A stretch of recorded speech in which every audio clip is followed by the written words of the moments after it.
Good copy there.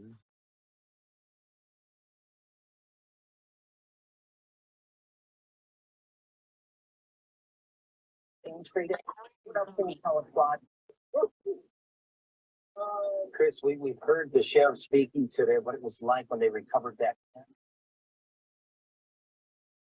Randy, you're live. I'm going to do a roll call in just a second here. Yep, I'm here. Okay. 1 minute.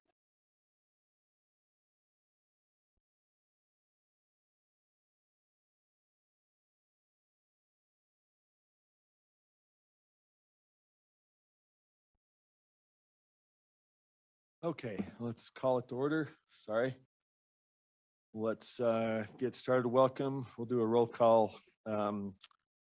Check in with everybody. We are again operating from the Capitol building, Senate building. This is the USBE legislative meeting for February 23rd, 2023. So let's see if we're all here. Member Bogus. Yes. Member Booth. Here. Member Klein. I'm here. Member Davis. Here. Member Earl. Yes. Member Green. Here. Member Hart. Yes. Member Hymas. Member Carey.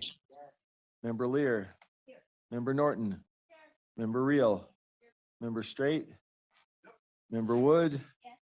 And I am here. So, all right, let's get to business. Item number 1 is another follow-up on the constitutional earmark and statutory language updates. We'll turn some time to Deputy Superintendent Scott Jones. I will just introduce with another update. Since last week, there have been a couple more meetings of the legislative group and education community. Same folks that have been there, governor's office, USBA, USSA, our body, UEA, governor's office. I don't know if I left anybody out there, but there's a meeting yesterday and then one this morning. And so I've routed a couple things. Sorry to clutter the inbox, but we've had 2 proposals since we last met. The last one we received this morning, and we're setting a special meeting for tomorrow at 3 in order to give people time to consider not just the proposal, but sort of the situation and decision-making kind of necessity and opportunity.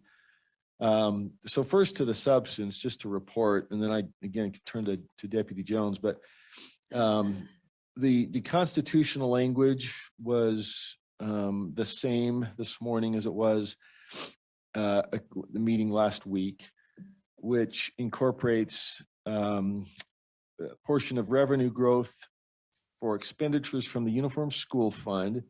So that's described in Article 10. This would keep that income tax money there, a portion of it, sufficient to address changes in student enrollment and inflation.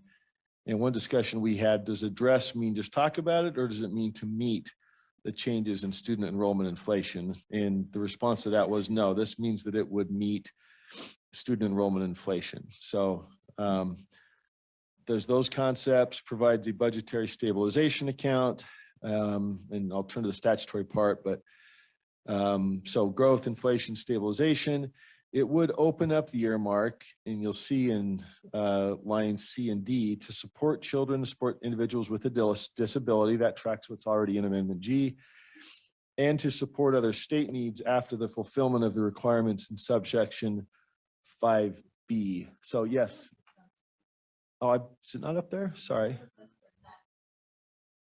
I apologize. I'm looking at my screen and I was thinking it was up there. Can we get that up there? I'm sorry.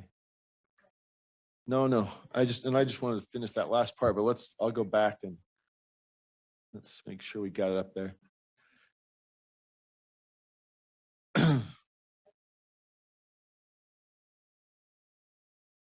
Yeah, let's get on the screen if we can, definitely. Okay.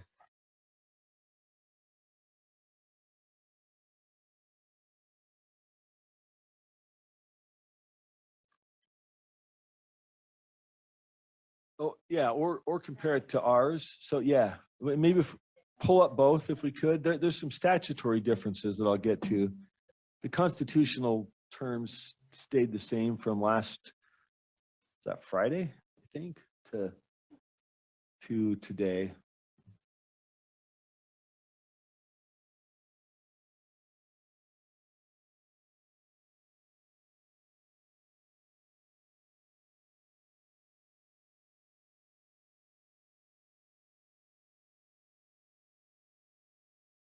While they're pulling that up, you know, the first couple proposals we had from the legislature took it out of income tax protection, out of the earmark, and would have put it in general revenue. So this puts it back in, but allows support for other state needs after fulfillment of the requirements that are listed above once we have that up. So again, those concepts of enrollment, growth, inflation, stabilization, once those are met, then the earmark can be, the income tax fund can be used to support other state needs. So that's the constitutional proposal. And then on the statutory side, it would retain, well, I should say also that that's in Article 13. So when we arrived on Friday, we reiterated our body's proposal from last Thursday, and they responded to three of the concepts we had presented. One was to put it in Article 13. One was to include some form of prioritization. And the third was, gosh, what was the third constitutional part they addressed? Those were the, oh, I'm sorry, yes, to keep it to core educational expenses and not those expenses that would be paid out under 215. So we had included our own language to that effect. The language they put in was to maintain a statutory public education framework and to put it in the uniform school fund. So the intent of that was to make clear that this only goes to those expenses and not to things like 215. So those are the three elements that we had proposed, felt strongly about, and they responded, and this is their language responding to those three elements. So then on the statutory side, it would keep prioritize education by keeping in HB 357, which would be to use revenue growth to fund enrollment and inflation. And again, that also now finds a place in their constitutional proposal. Budgetary stabilization account would stay there, but again, now that's included in the Constitution. I wasn't around for Amendment G. My understanding from the discussion was that it was proposed that those concepts in 357 be placed in the Constitution, but that was not agreed to at the time. So one change is that those concepts in 357 remain there in statute, but are now also put in the Constitution. So then we go down to the statutory. 6% increase was what was in last week's proposal. The proposal this morning from the legislature was to add 2% to that. We, the UEA, JLC, all proposed 10% increase in the WPU, at least for the next year. Our proposal was that thereafter it would be growth plus 4%. The legislature said they don't have agreement from their body, but they're willing to go propose 8% increase to the WPU, assuming this passes. And so there would be linkage somewhat like there was back with Amendment G and 357. If the constitutional amendment passes on the ballot, it would come with an additional 2% on top of whatever else is in there. So this year we had 6% plus teacher salary plus all-day K plus at risk.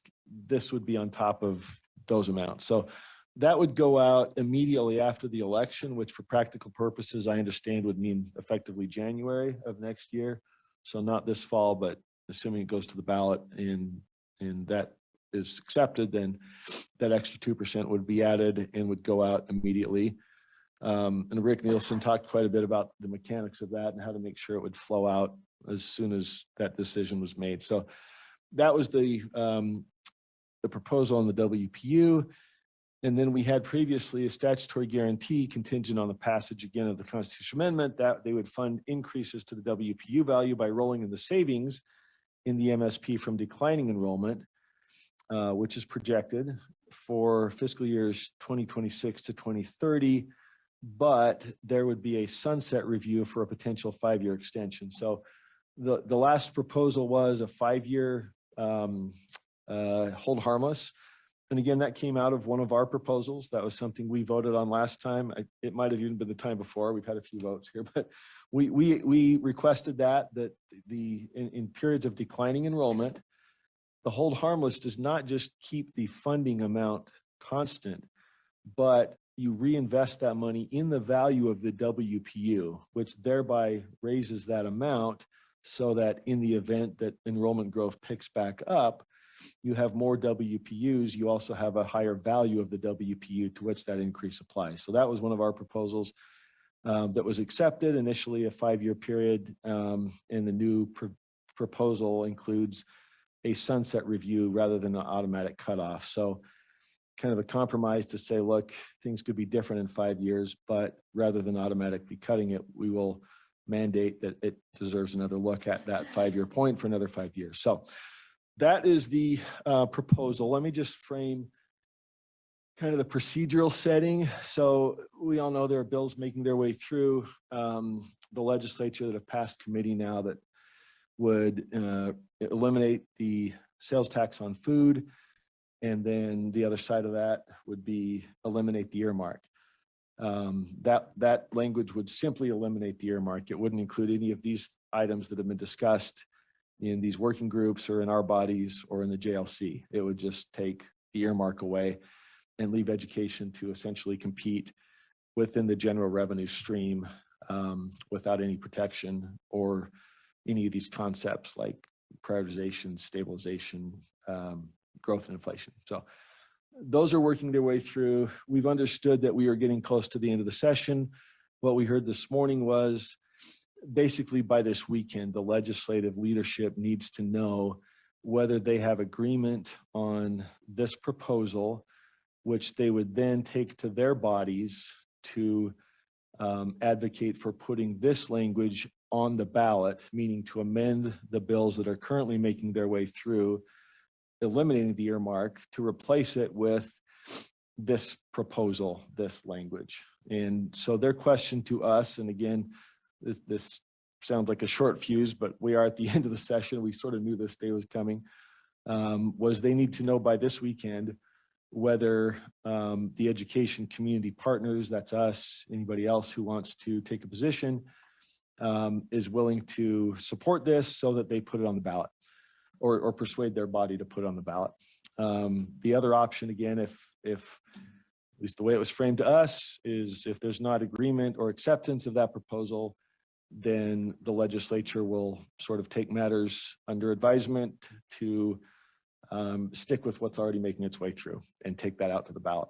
So that was the discussion. It was a good discussion. We had a lot of opportunity for input, questions. Again, this kind of follows a process where we were pressing for some other proposals, including keeping 50%. That did not fly with their body. And so we requested specific constitutional protections, most of which, I think all of those concepts are there. They're slightly different format, and that's what we need to look at. And then some compromise on the statutory proposals that we made, including an extra 2% WPU. So it was a good discussion. It was sort of a, last best and final type discussion. So it was sort of, fish or cut bait. Do you want to be involved in the process of what we put on the ballot? Or do you want to step back and sort of let the legislature take its course? With that, that's the opportunity. We felt discussing it that members probably wanted a little bit of time to digest that. So we're setting a meeting for 3 o'clock tomorrow. I've checked with schedules, and that seems like the best opportunity for everybody to participate. It's not so much that there's a whole lot of complexity to the new proposal. I think it's more the significance of the decision that might warrant some thought. We got to decide whether we want to support this and take what's on the table or leave it to run its course without our participation. So Deputy Jones, anything further on sort of the financial angle or more of what you heard in those meetings?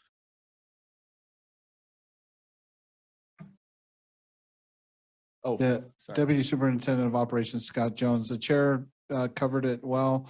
In the interest of preparation for tomorrow's meeting, I'll send you a link that does a deeper dive on the Uniform School Fund, the history with UUSF and the Education Fund. Also, just because I know they're listening, Deborah, Sam, and Dale, we'll do some modeling of what we estimate would be the impact on funding for enrollment growth for the next 5 years, given that 5-year piece to the proposal. And then when I send the link for the deeper dive on the USF, if you as an individual board member will just respond to me with any other questions that we could help try to answer in preparation for tomorrow's meeting, we'll gladly do that. So I'll just piggyback on the chair's email of this proposal to you that went out today around 10:57 a.m. I'll just piggyback on that with the Uniform School Fund link. And then you can just reply directly to me with any other questions or additional information you feel like you'll need. But we'll do some modeling too, as quickly as we can. So after this, I'll step out and talk more with Sam and Dale about what that looks like, so that you kind of have an idea or better informed thing. I mean, it'd be predictive in value, right? I mean, we wouldn't say for sure that this is how much exactly it'll result in, but we can do a little bit of that to help facilitate an informed decision-making process for your meeting tomorrow at I think 3 p.m. So that's all I have, sir, pending any other additional questions or concerns based on your input to the board today and standing by. Thank you, Deputy Jones. And the timing for tomorrow, we've got some folks that have day jobs, and so we wanted to make sure it was after that. We talked to those who have teaching and principal responsibilities, but try to wrap before House Ed at 4. So we're trying to get this room. If we could do that, we'd have 3 to 4 or shortly before 4. Folks who need to go to House Ed could do that. So if not, we might have to meet at USBE and just wrap up in time for people to get up here, figure out the shuttles, that kind of thing. But we're trying to hit that window tomorrow. So we did not notice this for an action item, and therefore we can't notice it up absent emergency powers. I understand from AG Quisenberry. In this case, we have an opportunity to do it tomorrow. The deadline is the weekend, so we do have the chance to do that tomorrow. So we'll defer action, but we do have a few minutes. This is also the last opportunity we have to weigh in on bills, and so wanted to make sure we leave that open. We've got that slotted for 12:30 to 1:15 to review, and then take action 1:15 to 1:45. So we do have a few minutes if there are questions about the earmark item, and then I want to make sure everybody has time to get into the bills as it's our last chance to weigh in there. Any lights for questions on the earmark? Is that Member Norton? It's not a question. However, it's just a comment. One of the things that I have noticed that maybe has not been brought up today is that there is some I'll put it this way. It does not appear that they are solid with the legislature in having this passed on their side either. There were comments made throughout the week that they still have work to do to get their people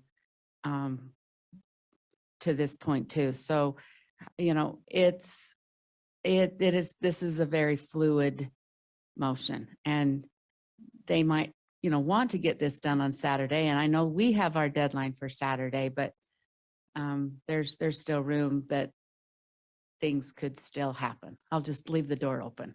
Yeah, let me respond to that. They,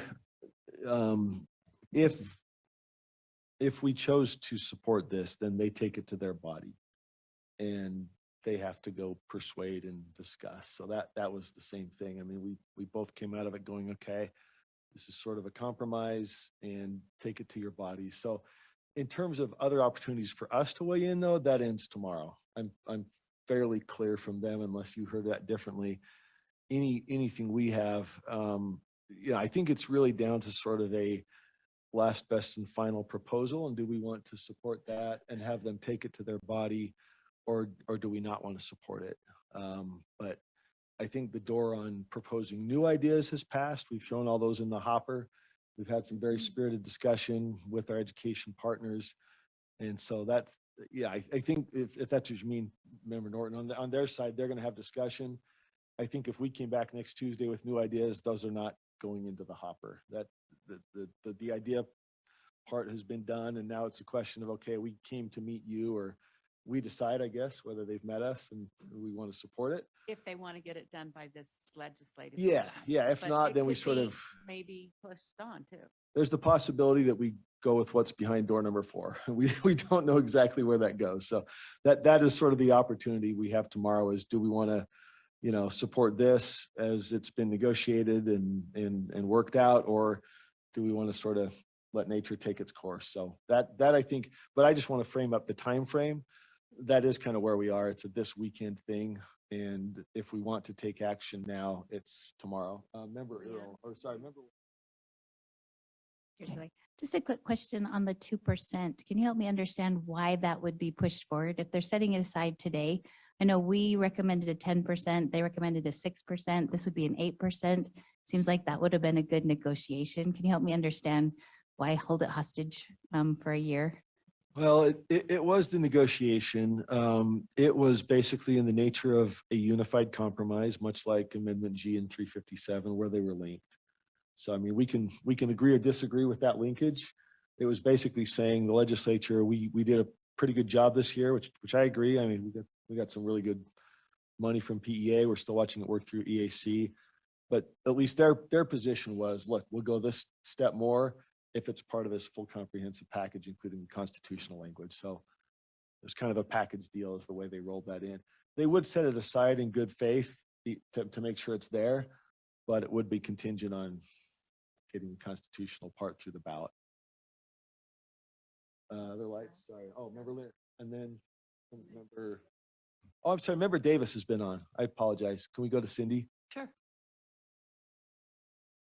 Yeah, that's no problem.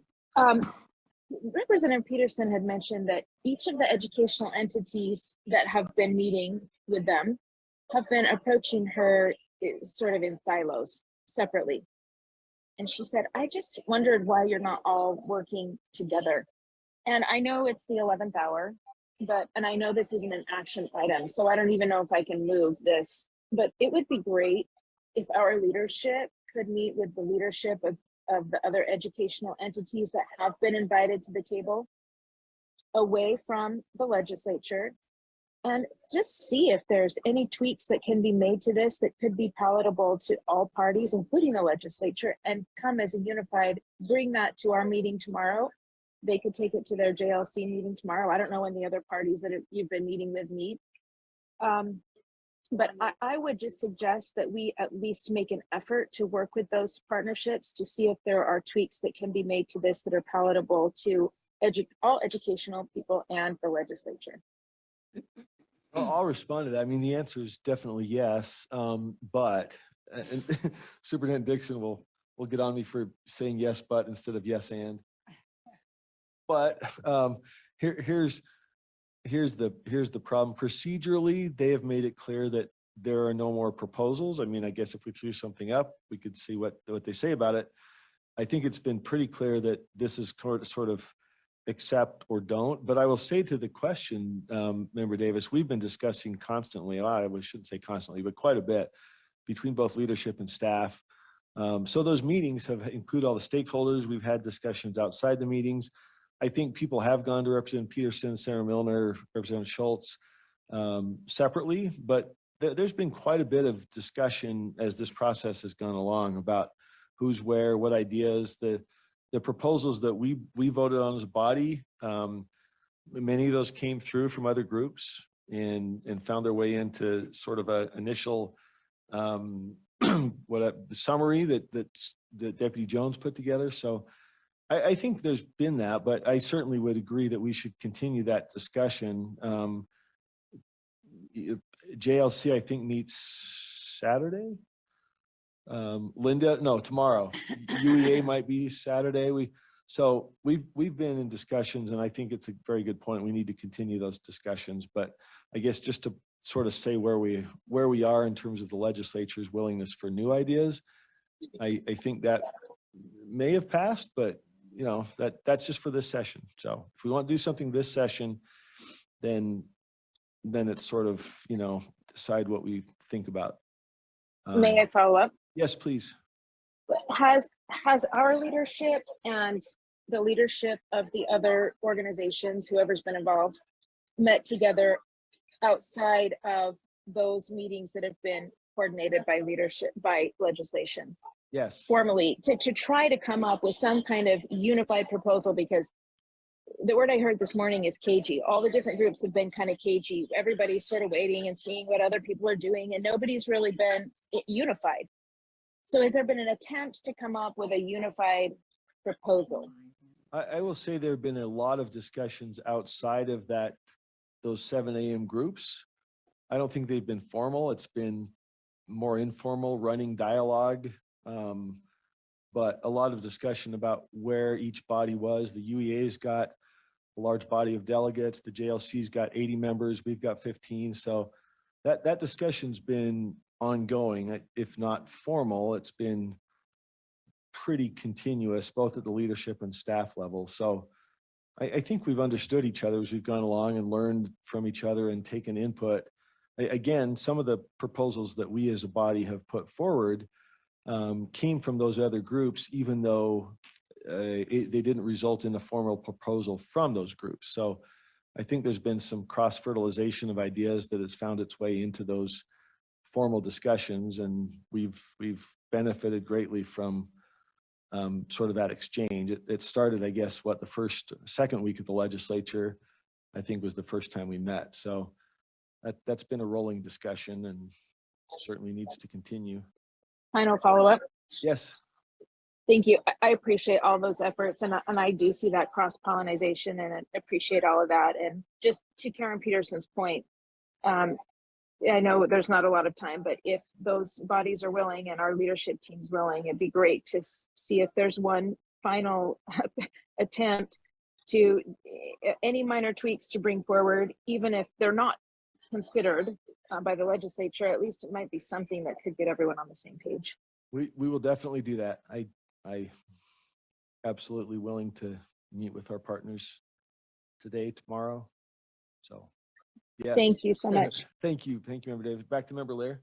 Thank you. I also don't have a question except a few rhetorical ones, but I just have to say, I don't see, when you say, I do agree with you, Chair, that there has been more collaboration among the different groups than perhaps Representative Peterson is expressing, because I've been in every JLC meeting. We've had members of USBA in every single one of our meetings. There have been conversations back and forth. I know I'm one of 15 board members, and I know others have called Executive Director Cunningham often.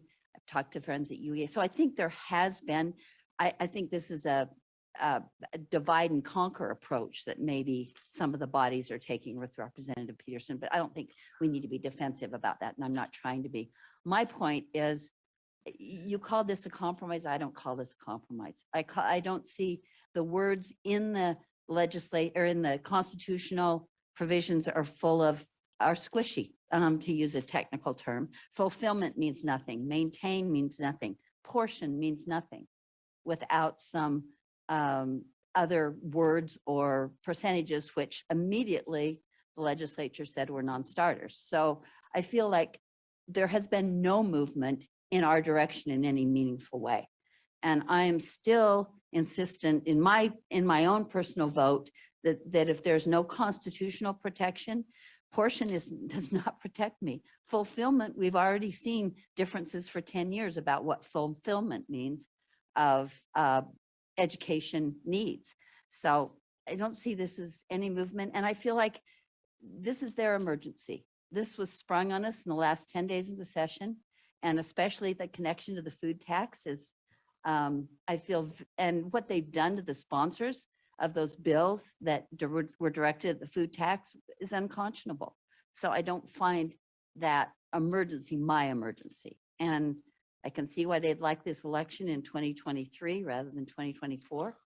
But I, again, don't find that to be my emergency. And I think we didn't do it right the first time in terms of process and result. And I do appreciate that at least this has been a honest and a seems to me open process, but I don't see any movement and I haven't changed my mind and I don't trust the statute. I don't care. If you had stopped with, here's what their language is for the constitutional provision, I would have been just fine. Because I don't have any confidence in the statutory provisions, not only in terms of trust, but in terms of just the process. No legislature can be bound by a previous one. So it can be changed from year to year, not just every 2 years. So thanks. All right, thank you. Who's Member Vargas? Just a point of clarification, Chair. Is it correct in my understanding is, I guess I should back up. My understanding is that in the state of Utah, constitutional amendments must be voted on in the year of a general election. And 2024. so Correct. that would be 2024. That's That right. would not be this November. No. I'm Right. just, it's a point of clarification.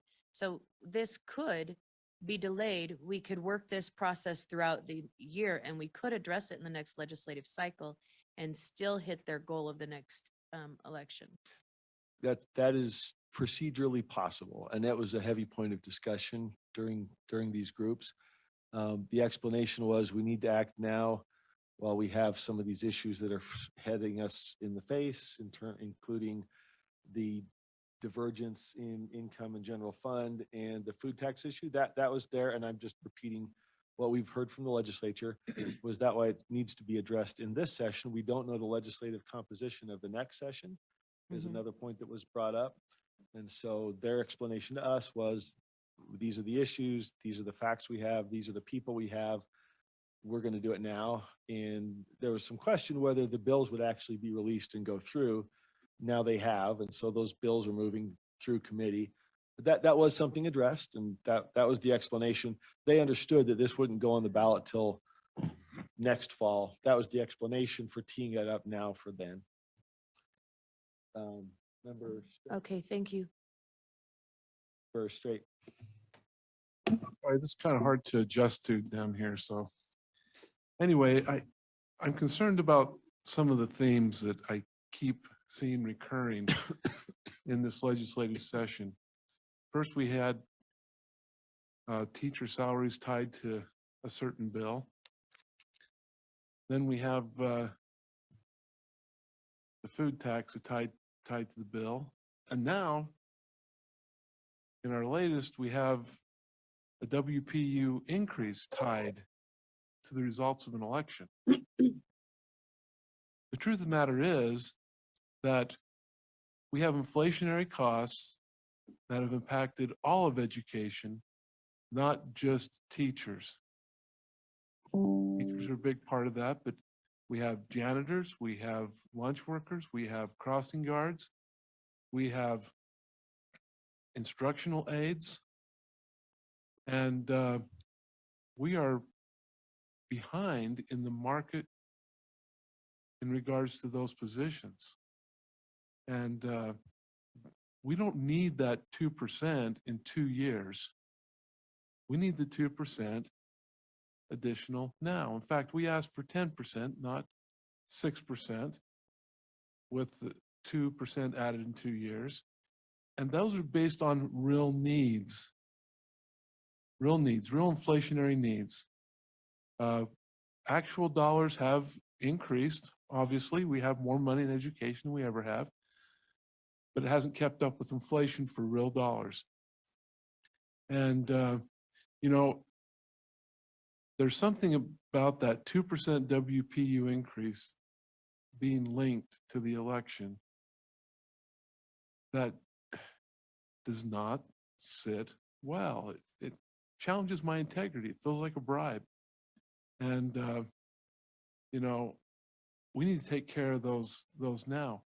Just like we don't want to say we're opposed to this because, and this will hurt children who need food on the table because we impose the sales tax on food. Well, we're saying the same thing back to the legislature when it comes to this WPU increase. And anyway, that's a couple thoughts from me. Appreciate that, Member Straight. And, you know, yeah, this is a proposed compromise. It most certainly is a deal. And so the question is whether we feel good enough about the upside. And that's what why we want to give members some time to think it through, ask questions. Representative Peterson, Representative Schultz, Representative Milner all indicated they're open to discussions about this. They anticipate there'd be questions about why, not now in the WPU, why link it? So any of those questions. So I just want to read again where we ended up, and this was our proposal from last Thursday. In Article 13, the legislature shall fund the minimum school program, the public education system support, which now they've used the minimums or the uniform school fund. That includes public education funding stabilization, enrollment growth, and an inflationary index from overall state revenues to protect public education funding levels, and prioritizes public education funding increases during periods of economic growth. So the proposal we put out did not have percentages and formulas. We had pressed that earlier and tried to press that as hard as we could. Where we came down had those concepts in Constitution and then statute. And the question now is, do we support the legislature's response to that? So we've got some time to look at that. I do want to turn to bills because, again, it's our last chance to do it unless we have further lights. Certainly have time tomorrow to go back into this and then take action. Oh, we did, but is Cindy back on? Member Davis, are you back in line for comment? Sorry if we. Maybe not. Okay. No, I'm not. I apologize. I'll take my No, hand no down. worries. Okay. Okay. Well, thank you. And again, it's been a difficult, complicated process. We do appreciate our legislative partners working through that with us. It's been a whole lot of discussion, and now it's our choice to make a decision. So we can come back to that tomorrow. Let's turn to Greg Cannell, our policy analyst and Deputy Superintendent for Policy Stallings, to take us through bills. Thank you, Chair. Angie Stallings, Deputy Superintendent Policy, Utah State Board of Education. We did have one request and just for your information, and Greg is pulling up the list right now. I did have SJR 10 at the very top of the list, not necessarily to discuss it because, as we know, it was just that original bill to come out to start the discussion about the earmark. But if you did have any questions about that, feel free to let us know. But I did have a request to move right to HB 400, which is Representative Johnson's bill titled School Absenteeism Amendments. So I'm actually going to vacate my seat. Greg is going to give a short overview and to allow Deputy Patty Norman to sit here and help answer questions. This bill defines intervention and basically changes some of the rules regarding chronic absenteeism. It changes the resolve attendance problems to promote regular attendance and resolve school absenteeism and truancy issues for school-aged children. It introduces increasing tiers of intensity for helping students at risk. Adds in evidence-based supports that are structured in tiers, accurate data collection and analysis, including dropout intervention and interventions to find the underlying problem and support and contact for the child in these situations. Requires the USB to adopt rules to define the tiers of intervention and support, which will be developed to maximize student achievement, reduce behavior problems, and increase long-term success in higher tiered interventions and support provided targeted interventions to the students. In providing dropout services, the LEA shall do at least the following. They need to contract with a third party, use another program that is evidence-based, or create a dropout prevention and recovery plan that is evidence-informed. The USBE shall adopt rules that require the NLEA to enact chronic absenteeism prevention and intervention policies that include provisions that reflect the individual school district's unique needs or circumstances, and adopt evidence-based absenteeism and dropout prevention interventions. They also are in charge of supporting, training, and informing LEAs on these models They also are in charge of providing guidance on these models and other technical assistance to LEAs. And the bill also requires that USB have the opportunity to consult with parents, youth, LEAs, human service agencies on these prevention techniques. And lastly, the LEAs would be required to provide ongoing professional training. Okay, question or comment, Member Hymus? Just out of, I got a call or an email from somebody else's constituent but I've since sent them on to them. Anyway. What is a parent's role on this absenteeism? What does this bill do there? His concern was, he says, I've got kids all over the place at all hours during the day, everywhere except for school.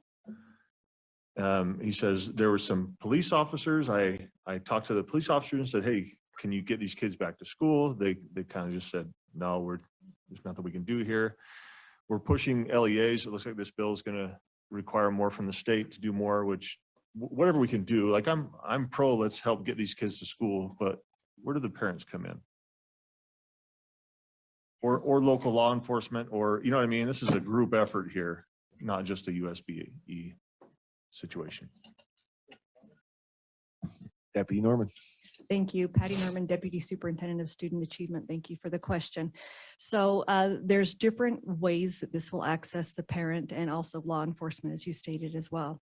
First of all, through the Check and Connect program, this would be then the Tier 2 intervention, which would access parents as well. Part of the Check and Connect program is the fact that they will get with parents and families and establish a plan.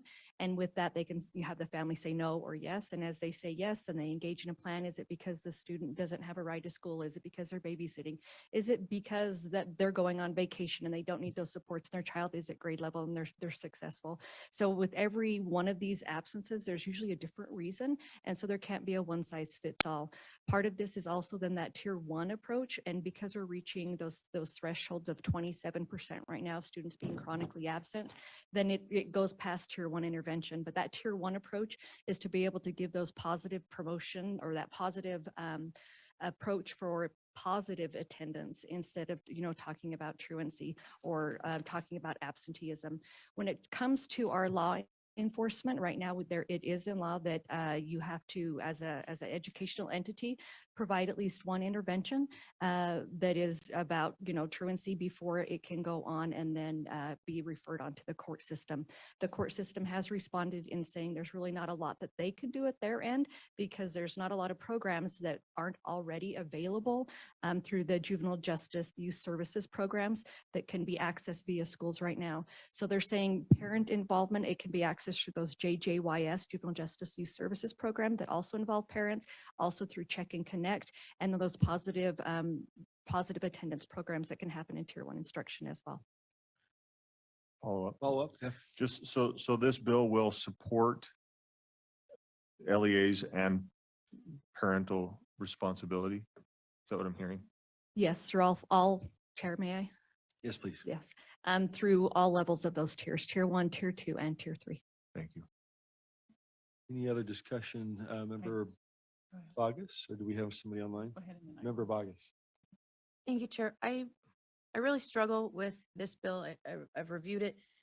And I feel like we're legislating something that's already happening in schools.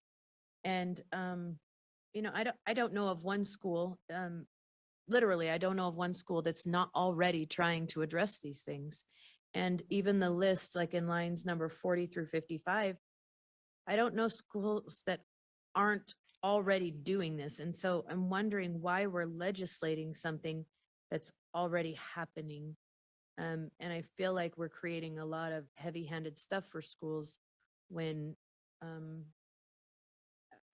I don't know, schools are unique, they're individual, their communities are unique. And when we start painting with a broad brush, we impede the progress of our local institutions. Maybe that's my concern. I don't know if that was well spoken or not. It was. Could you Is that a address that? Question for Deputy Norman? Yeah, Chair, yes. So let me talk about my role on this committee first so that you what I'm doing. So I'm just giving data that the Representative Dan Johnson in conjunction with Senator Reeby and Liz Zenby was also on the committee for absenteeism and truancy that met throughout ed interim. And that committee had about 25 other agencies, state agencies and groups that met together and came forward with 4 recommendations. I was not a voting member on the committee. I was someone from USBE staff that was able to provide data to the committee according to the number of absences and what was happening. And as a designated summarizer of the information presented in the committee.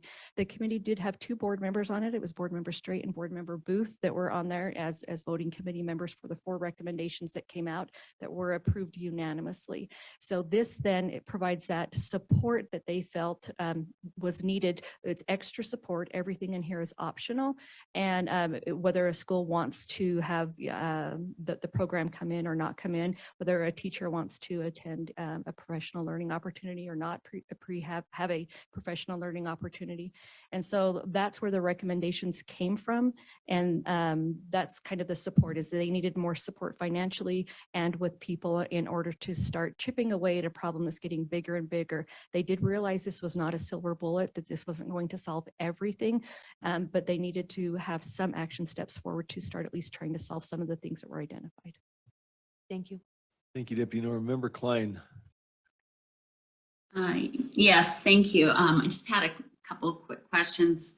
I'm noticing that there's really no limits on the state schools as to the extent and nature of the interventions that they can take. It's more of just a virtual blank check, it would appear. As far as the Check and Connect program, what if a parent says no to the tier 2 approach? What does the school do from there? Do they kick the kid back down to tier 1 or bump them up to tier 3? Who decides that? And can the school continue interventions without any explicit informed parental consent?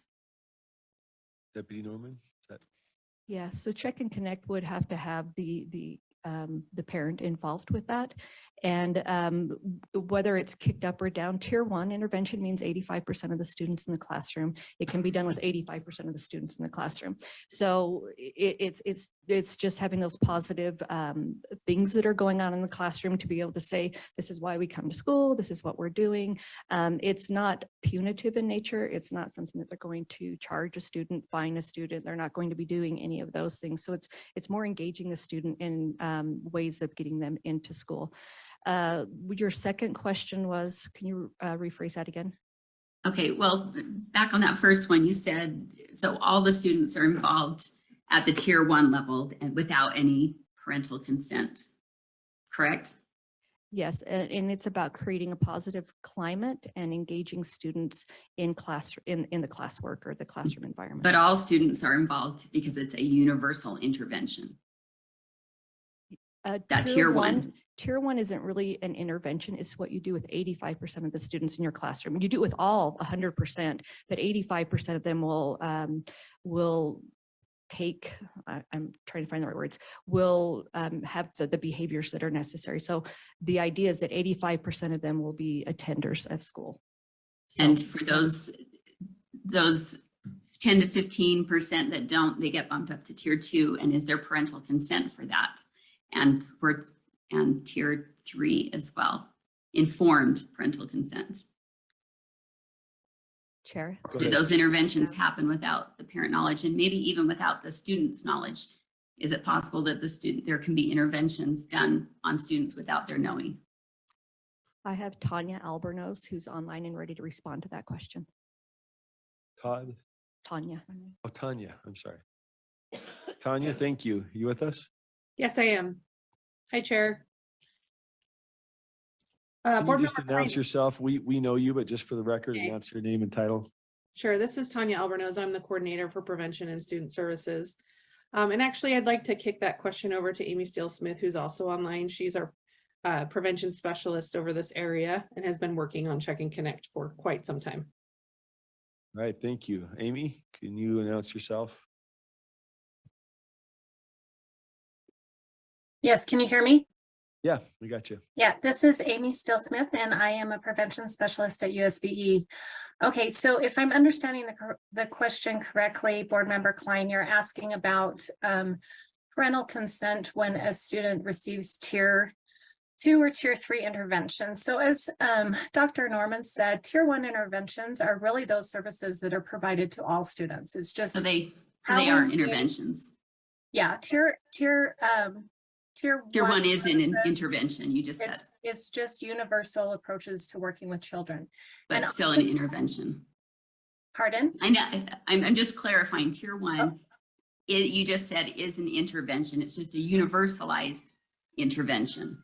Well, And according to the Hold on, documents let's slow it online, I'm down. seeing that. Member Klein, Okay, let's just make sure we do a little back and forth with follow-up, but I think the question's there.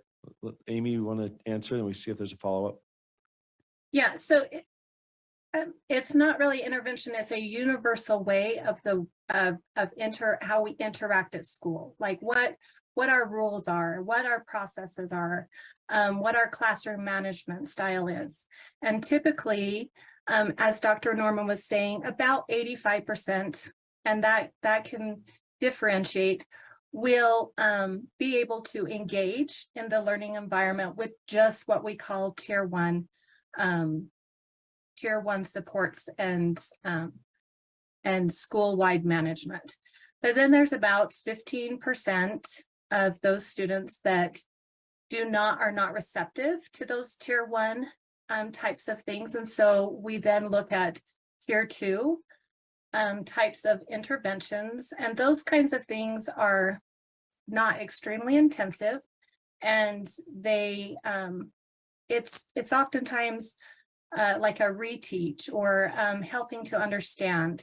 And if a LEA chose to use Check and Connect, Check and Connect can be a resource that is used for Tier 2 intervention, but it does require the parent to sign off, I guess, on them engaging in that Tier 2 intervention.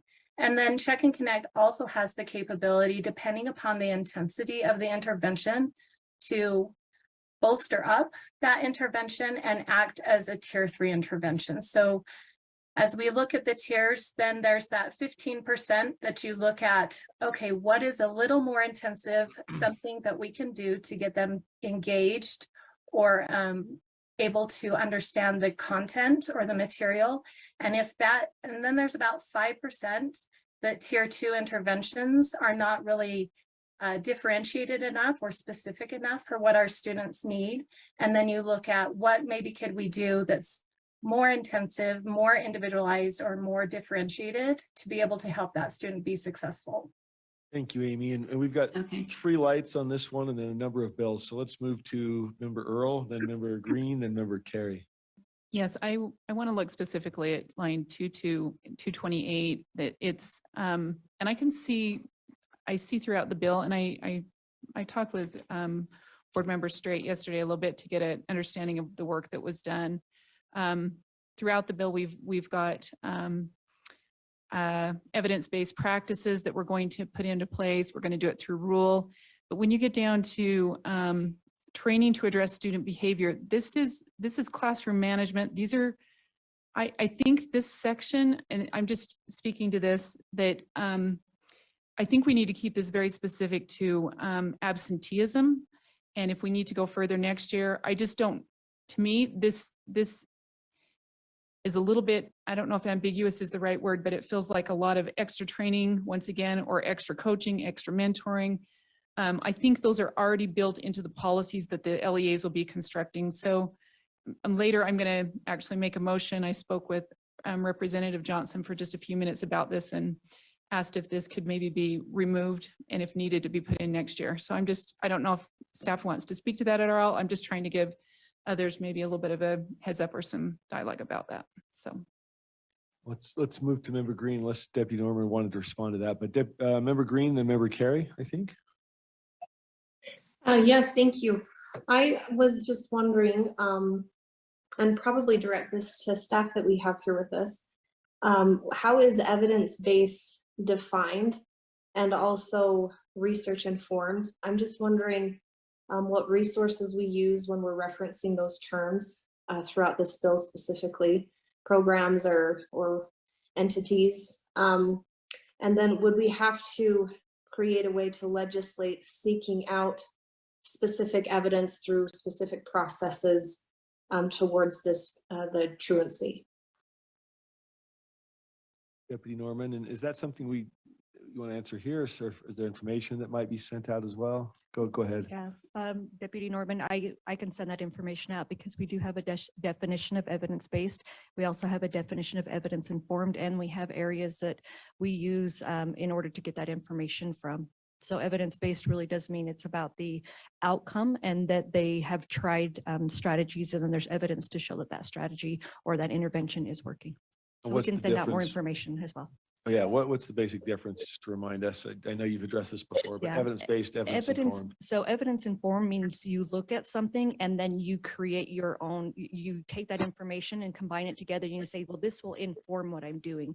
And then when we say evidence based, then you're saying that I'm going to replicate this because this, so I'm going to take this because it's evidence based and replicate it. I'm not putting my own spin on it. Thank you. Okay. Thank you. Member, do you have a follow-up, Member Green? No, that was great. Thank you. I would love to receive that information. Thank you. Member Carey. Thank you.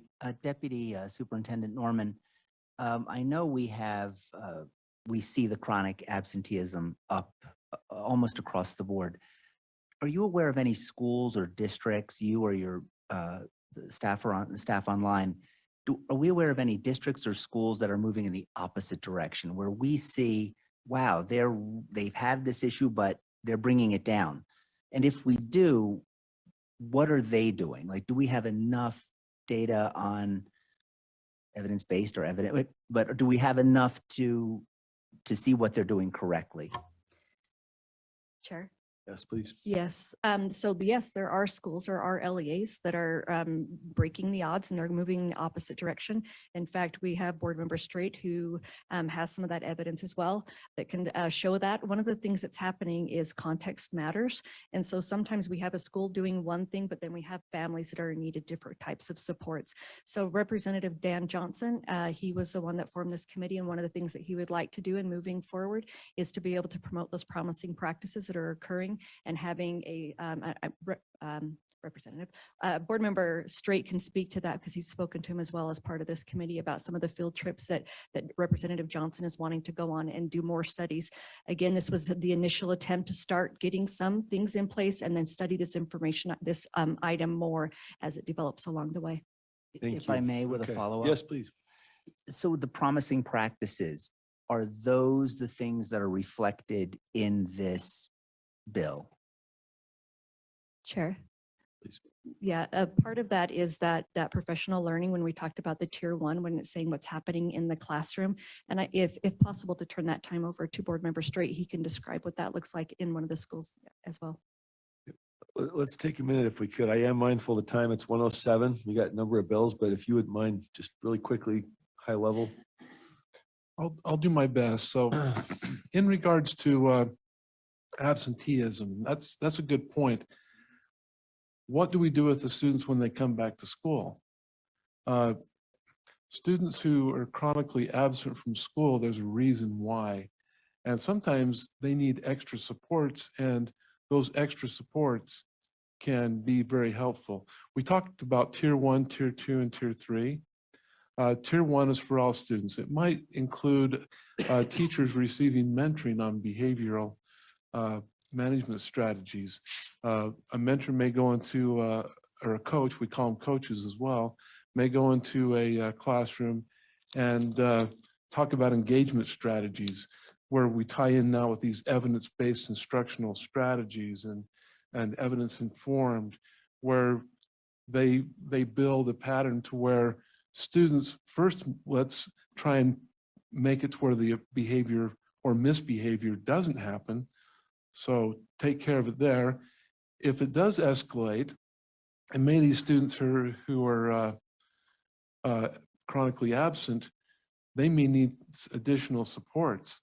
The check and connect system may work in at that point in the sense that with Check and Connect, they are having that contact with an adult every single day. They are checked on throughout the day.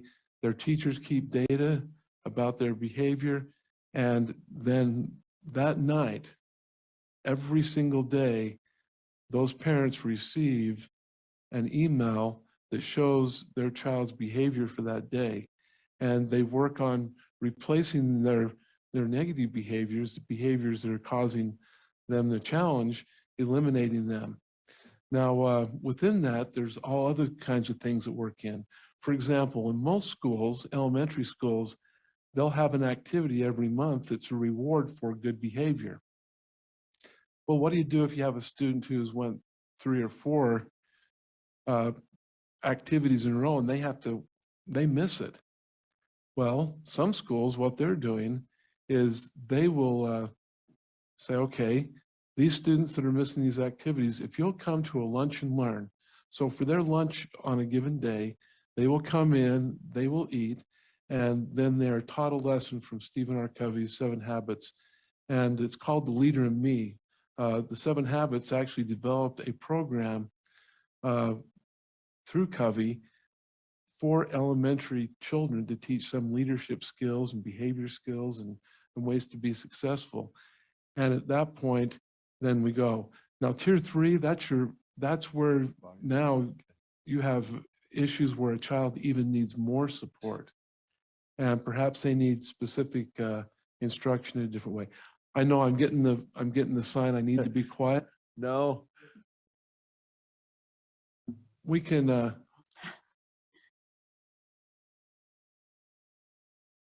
we don't want to cut you off. We do have you know what? very helpful. I get excited about talking about education. And I guess I was trying to prove the point that in the end, this is, I think, a good bill. I think what's trying to be done here is excellent. And I think that we need to move on. Thank you. Okay. No, we appreciate your input. We just want to make sure every bill gets its due. Member Bogus? Thank you, Chair. I agree that with Member Straight when he said, he thinks it's trying to do good things, but I'm concerned that as it's written, it's not going to do good things. And that is my concern. I read this and I read it as a usurpation of family roles, responsibilities, and duties. And I really think that we need to tap into, if you will, how do we hold our families accountable? And we shouldn't be taking on accountability for the family. We shouldn't be taking on the duties of the family. And then I would draw our attention to lines 98 through 106, which was why I originally had turned on my light. Member Bogus, is there a question? Just keep in mind, we're currently just Yeah, reviewing. there and is a then question We here. could have a motion later. So I struggle with the idea that the state board is making decisions that teachers and parents should be making. What kids need is inside the classroom, and teachers should be making those decisions. And we're like 12 degrees removed from kids, and here we are advising a local space, and that bothers me. So my question is this appropriate? Is it outsourcing the teacher role to the State Board of Education?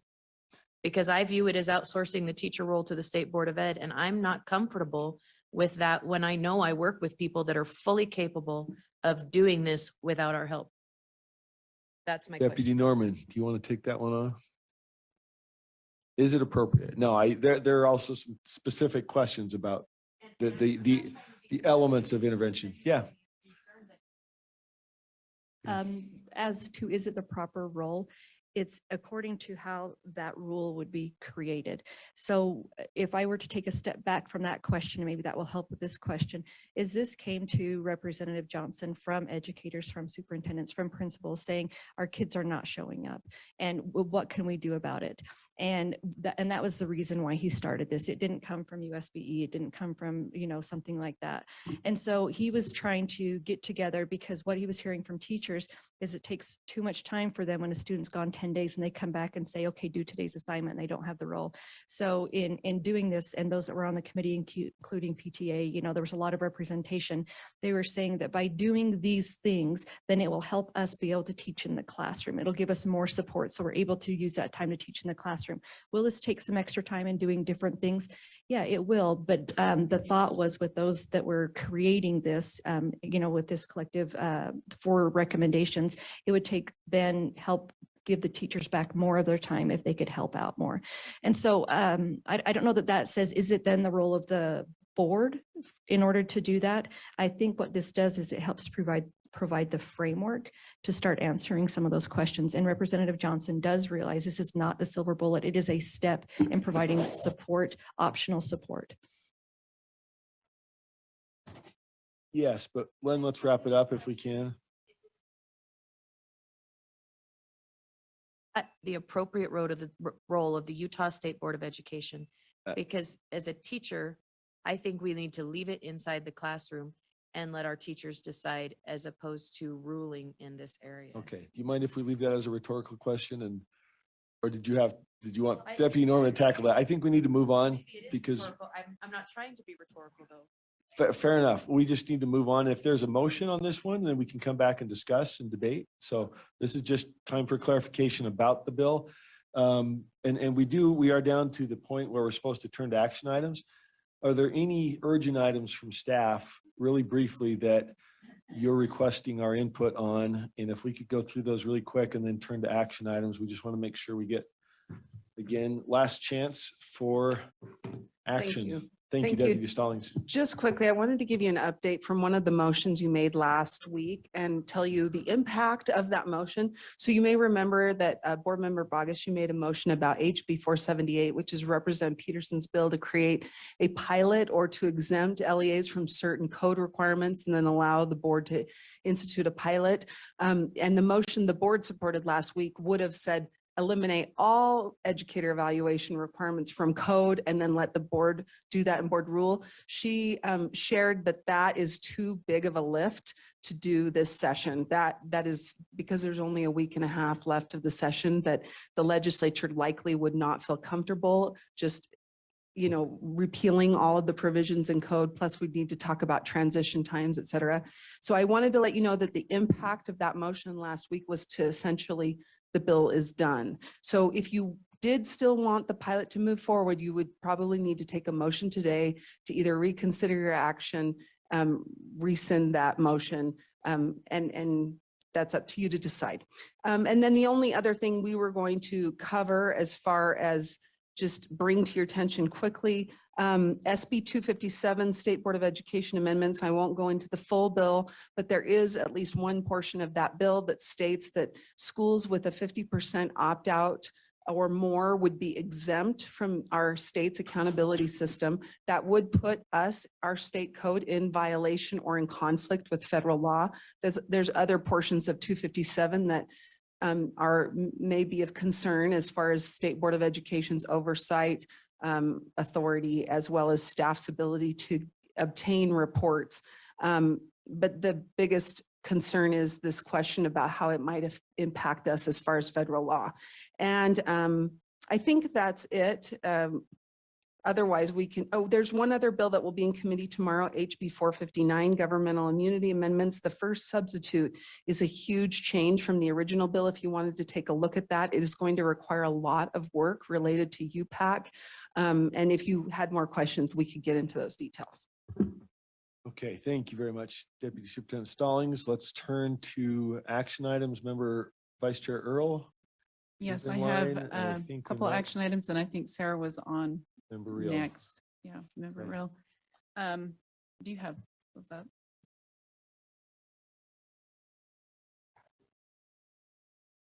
Yep, I'm going to plug in, sorry.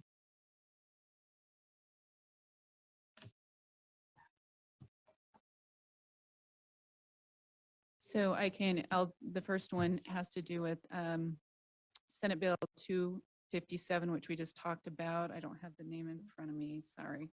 State Board, something. State Board of Education amendments. Those were briefly discussed here. There's another number of provisions in there, but the motion would be that the State Board request the legislature holds Senate Bill 257 for further discussion with Senator Grover and his recommendations, and to give the board an opportunity to address the sponsor's concerns over the interim. There a second to that motion? Second.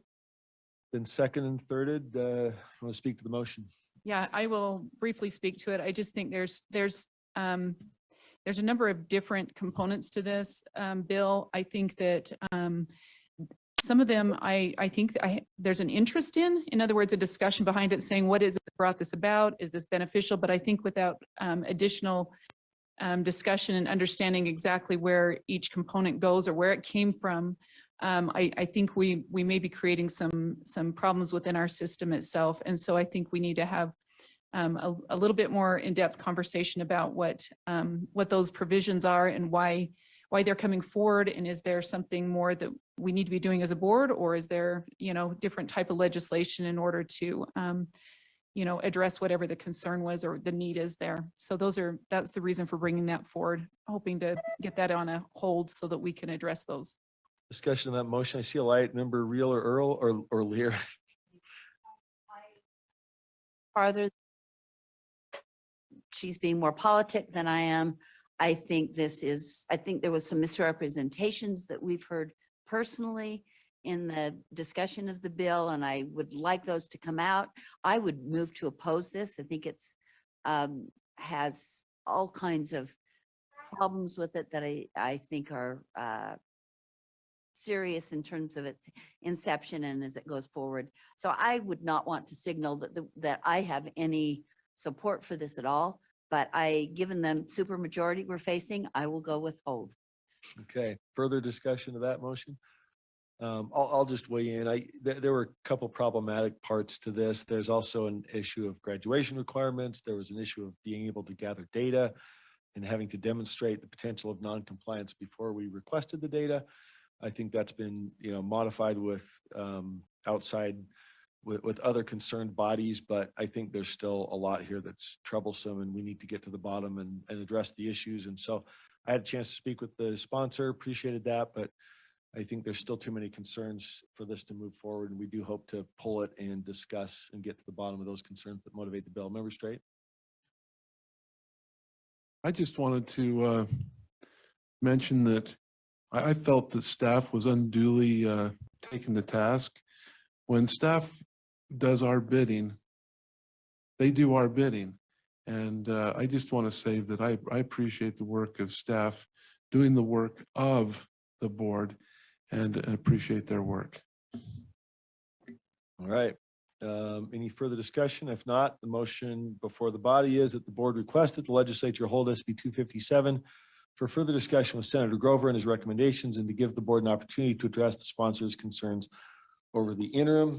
And we will do a roll call vote. Member Bogus? Yes. Member Booth? Yes. Member Klein? Yes. Member Davis? Yes. Vice Chair Earl? Vice Chair Earl? Yes. By the way, I tested negative, so in case you're worried about my cough, there's still common coughs and colds out there, but I had to make sure before I became a super spreader. Member Green? Yes. Member Hart? Yes. Member Hymas? Member Carey? Member Lear? Member Norton? Member Reel? Member Straight? Member Wood? And Member Moss is a yes. That passes unanimously. Thank you. Okay.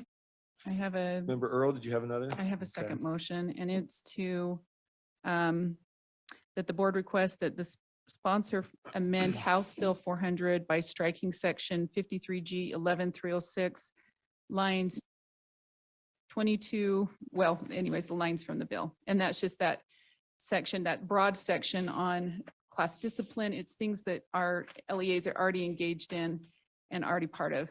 And so I ask that we work with the sponsor on that. There's a second to that motion.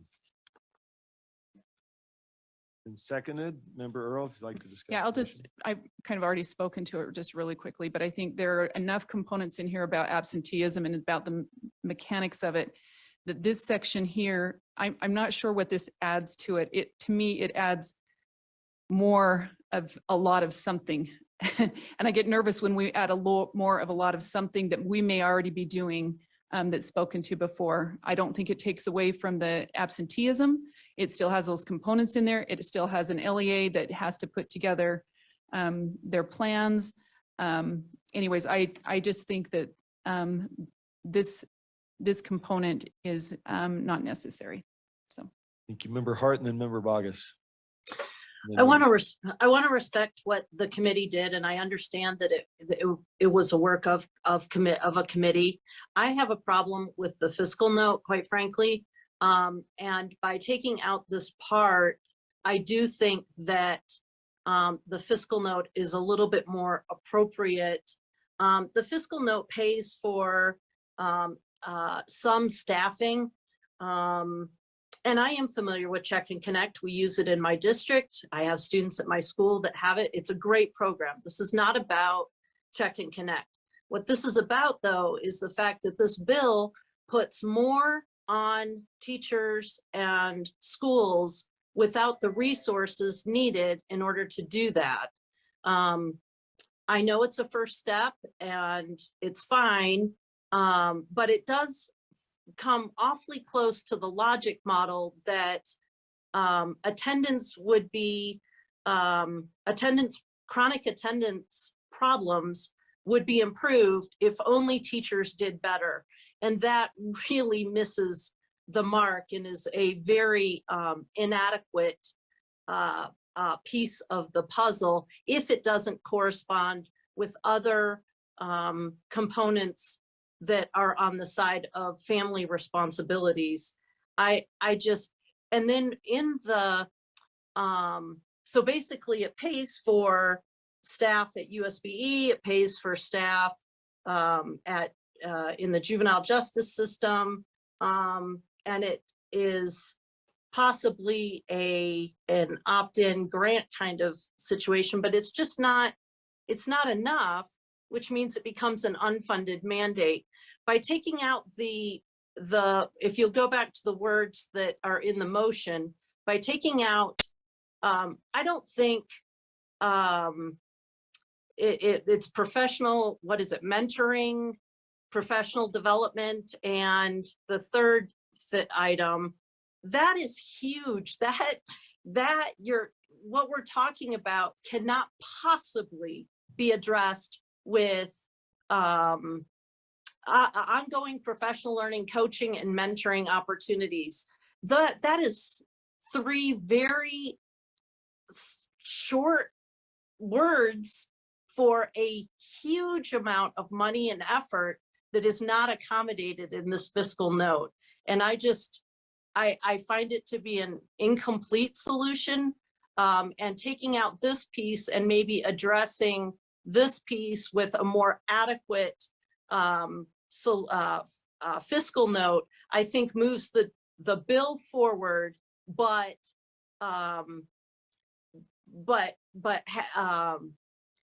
doesn't overcommit where the bill doesn't have the resources to provide for it. I know that's long and probably doesn't make sense, but I support the motion. All right, thank you. We got Member Bogus, Member Straight, and Member Klein. Thank you, sir. I'd like to move to amend the motion and add that we ask that lines 97 through 106 be stricken, as well as 78 through 84. And if possible, I could speak to the motion. There a second to that motion? Let's just frame it up first and let's take a look at it. Second. Do you have a second? Member Green, I think. Yes. Okay, let's just get that up there, Member Bogus, before you speak to it. Make sure Would you we like me know. to repeat those line numbers? Lines 97 through 106 and lines 78 through 84.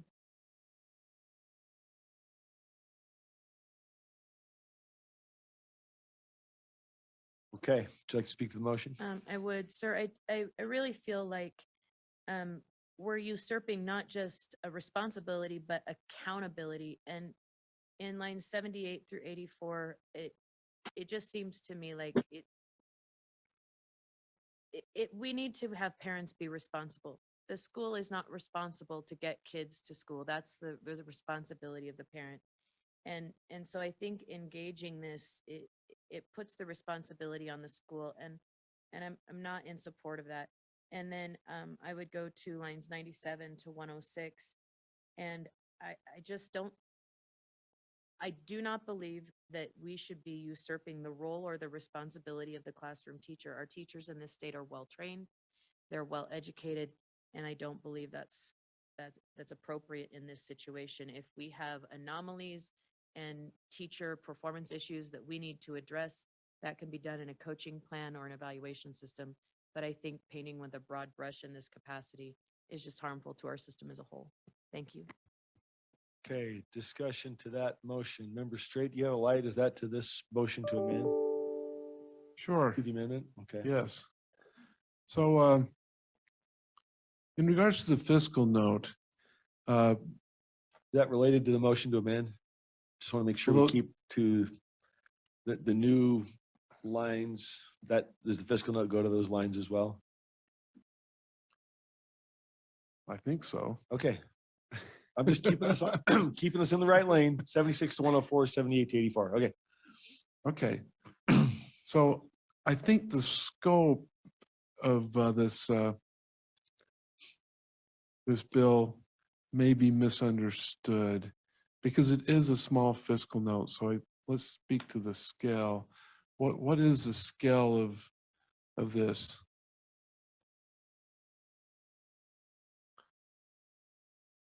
I mean, is this expected, this is adopted by every LEA throughout the entire state and implemented based on this fiscal note? So I would like someone to speak to that. Can we do that? Staff, is Deputy Stallings be able to address that? You know, I'm not sure exactly which lines trigger the fiscal note other than, so I guess the question is, if we strike those lines, or if the legislature chooses to amend the bill and strike all those lines, will it eliminate the fiscal note? Is that your question? Yes. You know, probably not. We're not sure because there's still other elements of the bill. And I think in some ways, I'm trying to look through the bill. It might be oh. Okay, so go ahead. Yeah, so Patty Norman, Deputy Superintendent, Thank you. Chair. Maya. Yes. So 141,800 of the 389,000 is for the full-time to permanent positions. That is right now, we have that current chronic absenteeism person that the board approved through carry forward funds. That would make that position a permanent position because it is just a time limited that was approved by the board. 236,000 of that would pay for the mentors and for that check and connect, or because it hasn't been defined, it doesn't have to be check and connect, or that would be for LEAs that have a high incidence of absenteeism. Those are all opt-in. It doesn't go statewide. It's for those that want to participate in. And so if they don't want to participate, it isn't something that they're going to come to a school and say, you have to do this. And so then the other part is just helping with those truancy monitoring, those things that are going to be happening as well. So I think out of anything, it might be that 10,700 that would be eliminated from that, but that would be it. Thank you. Let's see, who do we have? Member Klein, you were in line at one point. Are you on for Yes. this particular amendment? Okay. Yes, I would just like to make a substitute motion that the board vote to So oppose this let's- bill. Hold on, we got an amendment, motion to amend on the floor. I'm not sure we have a substitute to the motion to amend. I think we can have an amendment to the motion to amend. Am I getting this right? Okay, so we might have to rule on the motion to amend, Member Klein, unless yours is a motion to amend. Member Bogus's motion to amend. Okay, We may have to come back if it's a substitute for the underlying motion. okay, come back to me then. Okay. All right, further discussion of Member Bogus's motion to add. All right. No further discussion. Let's vote. We'll do a roll call vote. The motion to amend is to add lines 76 to 106 and 78 to 84 to the motion, which is Member Earl's underlying motion. So Member Bogus. Yes. Member Booth. No. Member Klein. Yes. Member Davis. No. Member Earl. Member Green. Yes. Member Hart. Yes. Member Hymus. Member Carey. Member Lear. Member Norton. Member Reel. Member Straight. Member Wood. Member Moss is a yes. Motion passes with 9 yes votes. So back to the underlying motion as amended. Would be that the board requests that the sponsor amend HB 400 by striking section 53G 11306, which is lines 228 to 234 and lines 97 to 106 and 78 to 84 from the bill. Back to the floor for discussion. Seeing no discussion, let's vote. We'll go backward this time. Member Wood? Member Wait, Street? sorry, Jim, Chair, Sorry? sorry. I've had my hand up for quite a while. I Oh, apologize. Member Davis, I you couldn't. were not on I my cou- screen and now you are. Apologize. Yeah, I'm sorry. My question is this professional learning what was requested by the teachers and is it all opt-in? I mean, this section that we're voting to take out was the piece that was requested by teachers. Can we have some clarification if I'm understanding that accurately and if it's optional? Another question for Deputy Stallings, Deputy Norman. Norman. Deputy Norman? Deputy Norman, this was what was requested by teachers that we were hearing from by the entities that represented them, and it is optional. Where, could you point that out in the bill, because it does say that these are shalls. So they shall provide, but then that it is optional for who engages in the piece. It's also something that our staff already has a model that they could go out and either provide that for LEAs or have LEAs engage in that model through a train the trainer model as well. Okay, I just am reading an LEA shall provide ongoing, so that. Follow up. Yep. Member Davis? Sorry. Yeah, just to follow up. So Yes.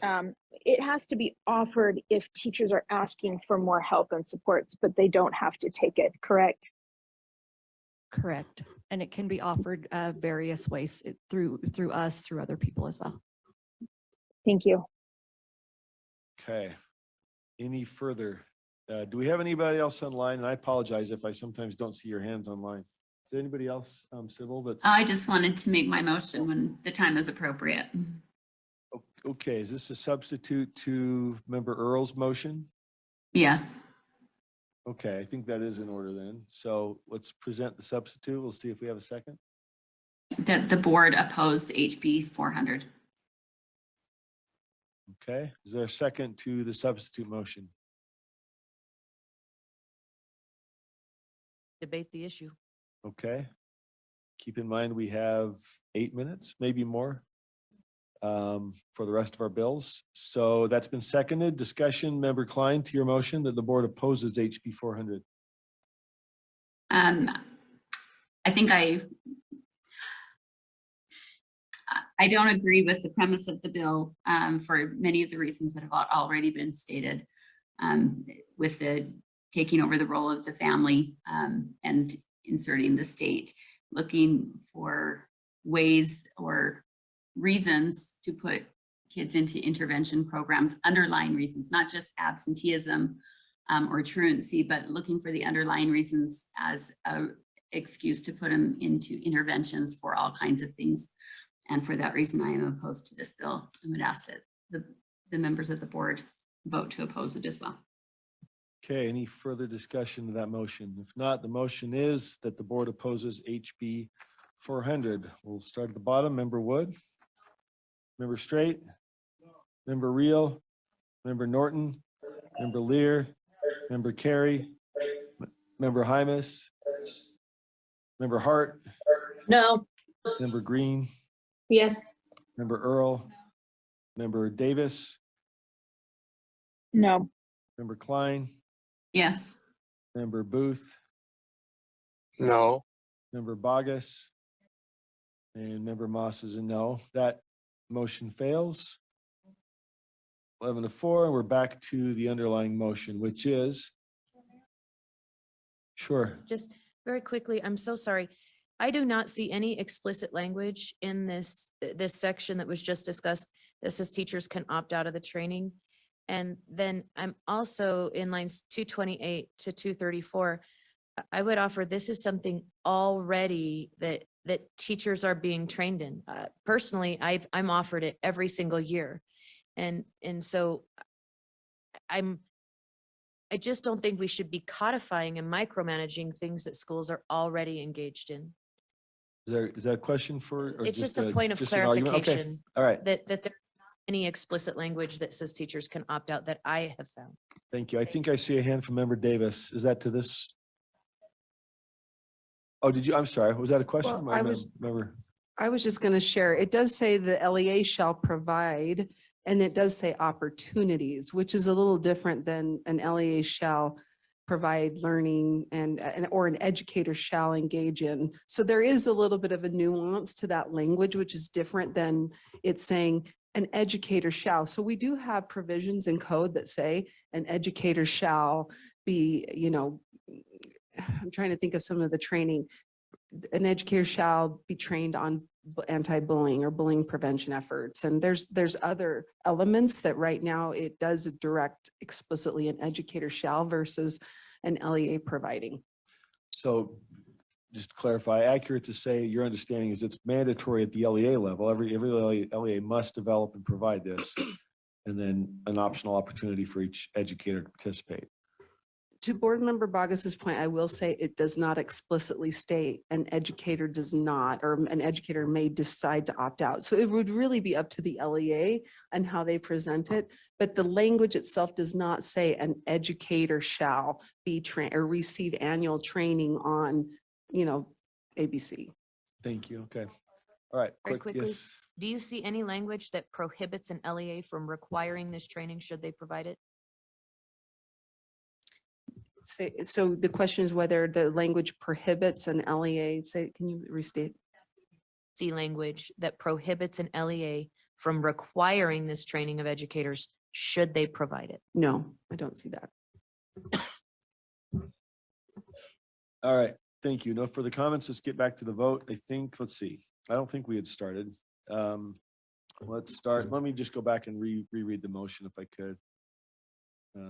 Sorry, there we go. So the motion is that the board requests that the sponsor amend HB 400 by striking lines 288 to 234, lines 97 to 106, and lines 78 through 84 from the bill. Member Wood. Member Straight. Member Reel. Member Norton. Member Lear. Member Carey. Member Hymas. Member Hart. Yes. Member Green. Yes. Member Earl. Member Davis. No. Member Klein. Yes. Member Booth. No. Member Bogus. And Member Moss is a yes. That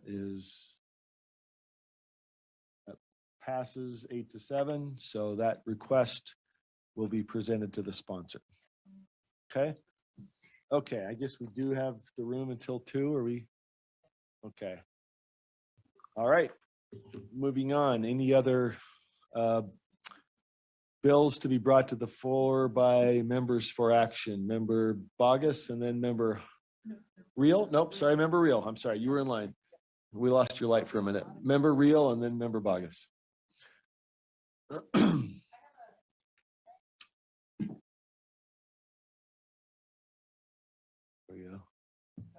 Thanks. I have a motion for the board, and I think that we have it already prepared that I can read. It's that the board recommends that the legislature hold the following bills to allow the state board to review implementation of related bills from the 2022 general session and to study the potential fiscal impact and administrative support needed to implement the following bills. And I have a list of bills there, and I'd like to speak on this motion. Okay, is there a second? Seconded? Go ahead, Member Reels. So I want to make sure that I'm really clear that this is not a motion to debate the politics or the content of these bills, but and I don't want to be spending any time talking about the appropriate or inappropriate material. The motion is focused on being a responsible governing body. And after hearing from superintendents, local board members, educators, and all of the staff that have been involved in the similar bills from 2022, it seems pretty clear to me that there's a need to assess and analyze the impacts of the bills from 2022 that haven't even been in place for a full calendar year, school year. And we've heard about the costs of a lot of these related bills that the money that has been needed to be spent and the staff hours. And to me, it feels like this is a lot of the policies and the different pieces of these bills are related and duplicative, and we still have not had a chance to truly assess the impacts of the previous bills and work through all the issues and the concerns and even understand what those issues and concerns are on such similar bills from the previous legislative year. So for me, it's about being responsible and thoughtful and strategic about the legislation that's being placed on our LEAs. And that means a pause on these currently proposed bills to understand the impacts of the 2022 bills. Thank you, Member Reel. Any further comment or discussion on that motion? Member Bogus? Got a light on, but.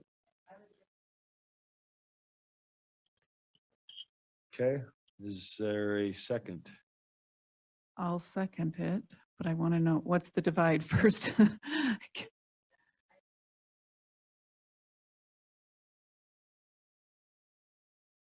Okay, so the motion then is to divide each of these separately, not to make a division in groups, but to divide each bill for consideration of the motion's requested action? No, Are we framing that correctly? No. Okay, Lump them so together. the motion is to divide individually, at least if I'm getting it right. Is that the intent, Member Bogus? Okay. Can we please Oh, be hold told on. what each of these are? We gotta see if there's a second before we address the motion. So Read those out. if we have up on the screen, the motion is to divide HB 138, HB 464. Am I getting that right? HB 465. Can you tell us what the bills are? Meaning the Not just the titles number? of the bills? Let's see. Yeah, we can do that. Let me give that. Would you like me to quickly title them, give the title and the You've got it. sponsor? Yeah. Sure. Turn towards me a little bit. So HB 138 is sensitive material requirements by Representative Ballard. It has its sixth sub right now and it passed the Senate last night. The next bill is HB 464, which is Representative Ivory's school materials amendments. It passed the House this morning. HB 465 is Representative Welton's public school library transparency amendments. That one is, I believe, has a first substitute now, and I believe also passed the House this morning. HB 344 is Representative Tusher's bill. I don't remember the title, but it did fail on the House and has been filed.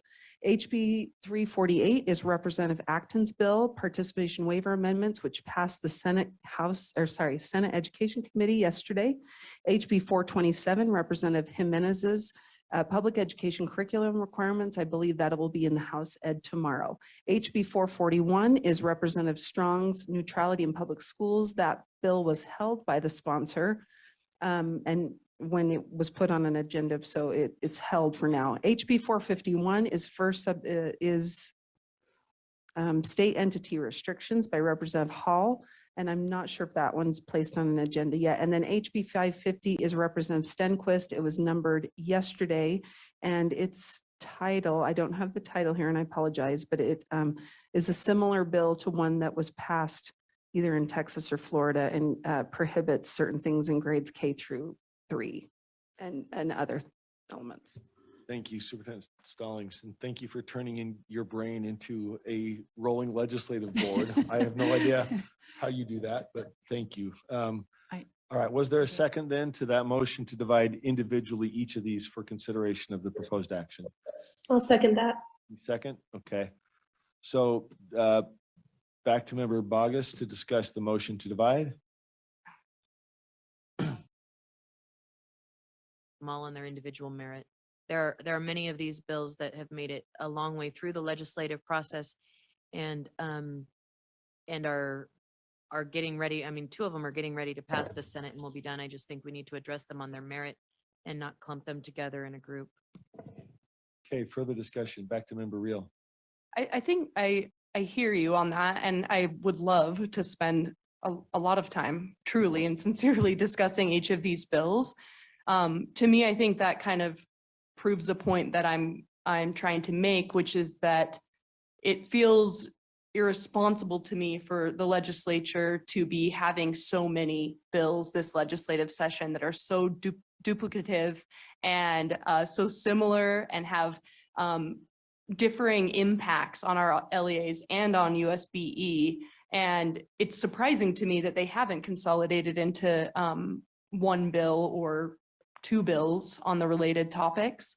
And so to me, that's why it's even more of a sign that we need to put all of these on hold because unfortunately, they don't seem to be very coordinated or collaborative in their efforts either. And truly understand the impact, especially fiscally. We've heard from some, yesterday, Alpine School District said they've spent upwards of $1 million. We've heard hundreds of hours of staff time that have been spent to implement the bills from last year. And it just feels irresponsible to add more policies and requirements on our LEAs at this point when we haven't had a good enough time to see the impact of the ones from last year. Thank you, member Reel. Further discussion. Member Earl, did you have? Yeah, I have a couple of questions. If that's all right, can I ask? Yep. Board Member Real? Specifically, what do you envision this looking like? What's your view in looking at these? What does that mean? My view in looking at these are to more so assess the bills from last year and the local board's implementation of policies to understand how that has gone and have research and data on the money spent, the hours spent, and also the impacts that it's had with the local boards and work with them to say, you know, here are some gaps, here are some things that we still might need to add to these bills rather than adding new policies and new requirements to the local boards. And are you, so and including some of these have a lot of requirements for us as well. So the motion before us is to divide. Is that a question to the motion? Nope. Okay. Any further discussion to the motion to divide? If not, the Briefly, motion. I'm Oh, sorry. member Lear.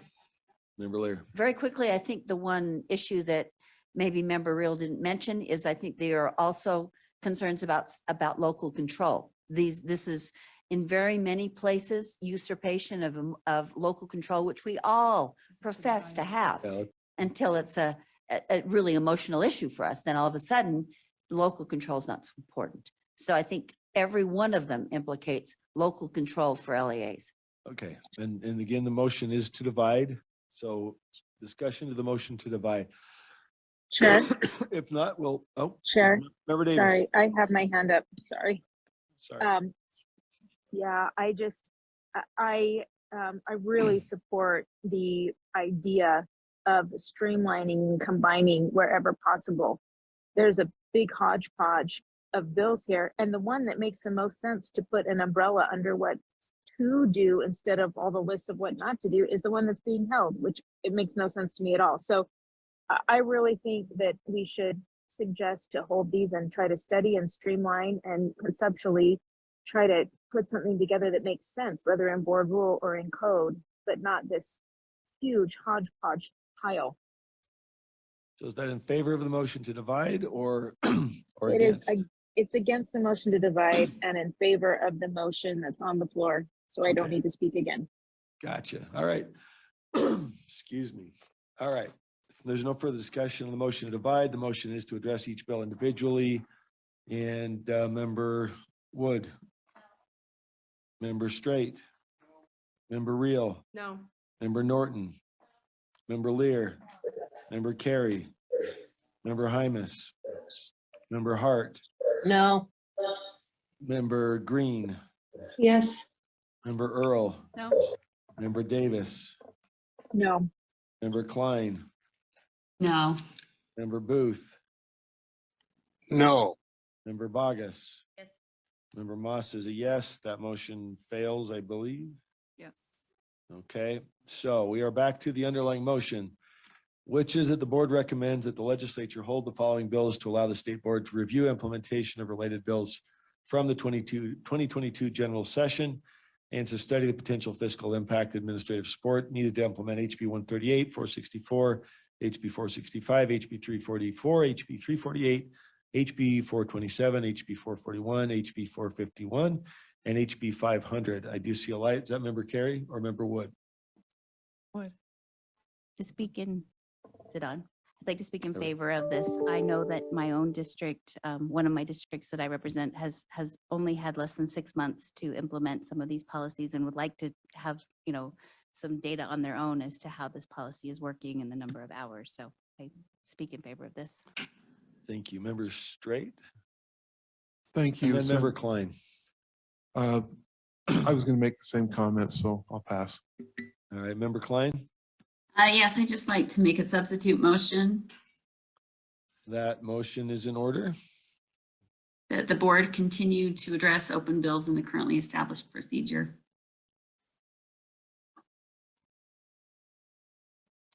We continue.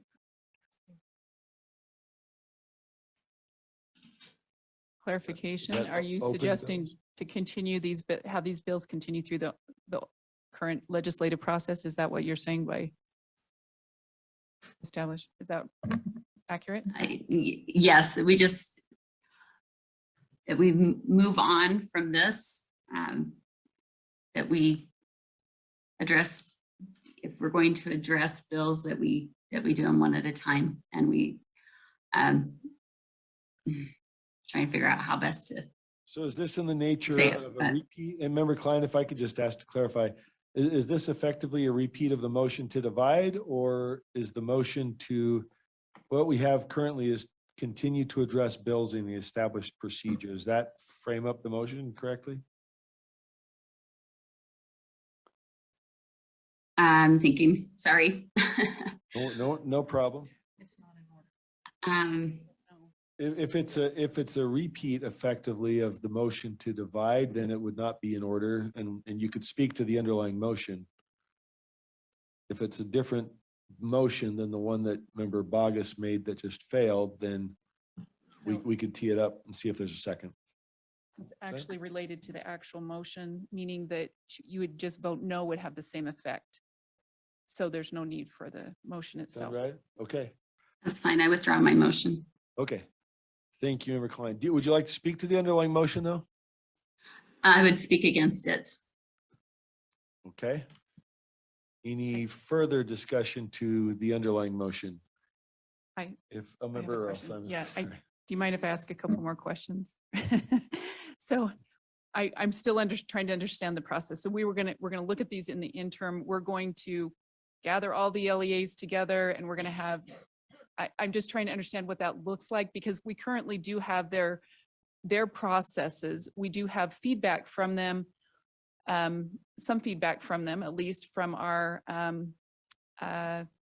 library person. And so I'm trying to understand exactly what this would entail so that I can understand whether or not this is a direction I would want to. Or what would you envision, Member- I guess, maybe? Member Reel, would you like to respond?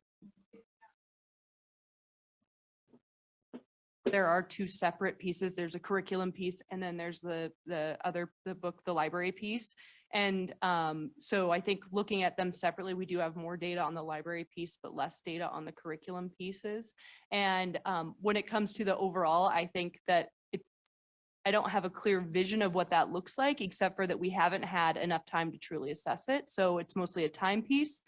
But to me, figuring out how to assess it seems less complicated than implementing a lot of these with the current bills we already are trying to implement.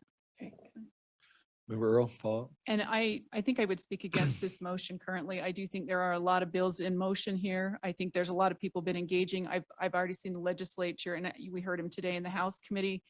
The condensing of, I think we'll end up with one when it comes to sensitive materials, and I would encourage people to continue to work with those individuals. So at this point, I just think that we should continue with the legislative process, and I think it will end up shaking out, so to speak, meaning some of these are going to not even move forward. As a matter of fact, I know some of them are not even moving forward and will be discussed later on. So I just would encourage people to continue to work.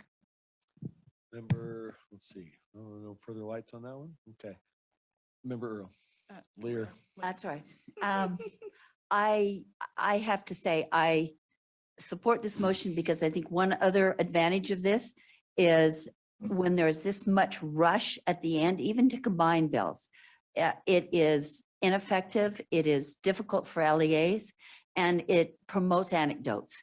And I think one thing we can do is ferret out some of the anecdotes that the legislation is deriving from. And I think that would be a very helpful and positive move, and be more factually supportive of these issues. If there are real stories behind these, we could know that instead of just hearing horror story after horror story after horror story with no factual background. Thank you. We got 1 minute, Member Klein, Member Green, Member Klein, then we need to bring it to a vote. Member Green. Yes, I mean, I do appreciate this motion, because I think my mind works a little bit like that as well. And I do worry that too many bills every session becomes very cumbersome and ineffective. So, you know, in that regards, however, I also do appreciate the hard work that has been going and the conversations that have constantly been going throughout this session. So my question would be, and I don't know that we have even the time to do this, is to actually understand, and I guess Member Earl tried to address this as well, what this would actually look like if we were to do this, if this requires more meetings together as a board, how we bring staff into that, legislators. It almost seems like that's currently what is happening, is this is trying to get fleshed out in the legislative session. So if we could be more specific on how we could do that as a board, so we understand the fiscal impact, administrative support needed to implement the programs, and if anything is crossing backwards or over into things that have been passed in the last session, we probably just need a better plan, and to be more specific for me to support that. Thank you, Member Green. Member Klein? I move to adjourn. That's a non-debatable motion. And so we will, I forget, does that require a second? Okay, there's a motion pending by Member Reel, but the motion to adjourn is not debatable. So we do need to vote. Member Bogus? Yes. Member Booth? No. Member Klein? Yes. Member Davis? No. Member No. Earl? Member Green? Yes. Member Hart? No. Member Hymas? Member Carey? Member Lear? No. Member Norton? Member Reel? Member Straight? Member Wood? Member Moss is a no. That motion fails. So back to the underlying motion. I think we got the lights, and I'll just say I agree with the sentiment of this. I'll vote no only because I think it's difficult to vote in the aggregate with so many bills, but completely agree that we need to have a better forum, better venue, better opportunity to analyze bills from one session in between that and the next step that falls. And so I think we've had some productive discussions, frankly, with legislative leadership about that. And I look forward to continuing to work on that. But let's put this up to a vote. My hand is up, Jim. I'm My sorry, hand Member is up, Davis. Chair. Member Davis. Sorry, it's There you go. okay. I would speak for this motion. I'm already getting feedback from people in the field thanking us for having the discussion to look at holding, because there's just so many hodgepodge of requirements here. One of the ways that we can address this is to look at our own board rule. A few of us have already requested some political neutrality language in our board rule of leadership. And we can see what we can do in rule to help streamline, and then help work with legislators to streamline some of these. Thank you. Thank you. And we've received that. It's being put on calendar for March. And I think there's a lot we can do there to take on some of these challenges at the board level and work with our partners at the LEA level and try to take some of that burden from the legislature to address some of these. So let's get to a vote because we're out. Member Real. Yeah, I was just gonna add one thing before we vote is that I'm not naive to the fact that no matter what we say today in our meeting, the legislature can continue in whatever way they want. But I hope that one piece of this is, you know, sending a request message to work and collaborate better with their education partners before writing and proposing a lot of these bills. So, because a lot of the confusion and chaos could be, could stop before they're even in this place where we have to discuss them in this way. All right, thank you. Let's take a vote. So we can vacate- Chair, unless- my- I'm sorry, we do have one more. There's member Hart. Sorry, I Yes, just know. would like to add in support of the motion that we need to own what we do as USBE. And several of the bills are written, I think, in response to, or in response to rules that we put in place. And I think it's our place to right those misconceptions or unintended consequences. I don't think that's the legislature's role. I also see them stuck within a lot of places with their bills. And I think that we're in a better position to iron out some of those issues than they are. And I actually think this would help them with some of the things that they're really, that are troubling them about their own bills. So I support the motion. Thank you, member Hart. And I'll just make my last comment that as we have delivered this type of message, we've gotten positive response from legislative leadership about our willingness to address some of these issues. And so I think that's going to be a productive conversation moving forward. All right, let us get to the vote. Member Wood, member Straight, member Reel, member Norton, member Lear, member Carey, member Hymus, member Hart, Yes. member Green, No. member Earl, member Davis, Yes. member Klein, No. member Booth, Yes. member Bogus. And member Moss is a no. That motion passes with 9 in favor. Thank you very much. And we're looking for a final motion. Motion to adjourn. All in favor, say aye. Aye. Any opposed? Aye. Hearing no opposed votes, that is unanimous. Thank you very much. Oh, and we are 3 o'clock tomorrow. It's going to have to be at USBE. So 3 o'clock tomorrow, USBE, another special meeting to consider constitutional and statutory proposals. Thank you. See you tomorrow.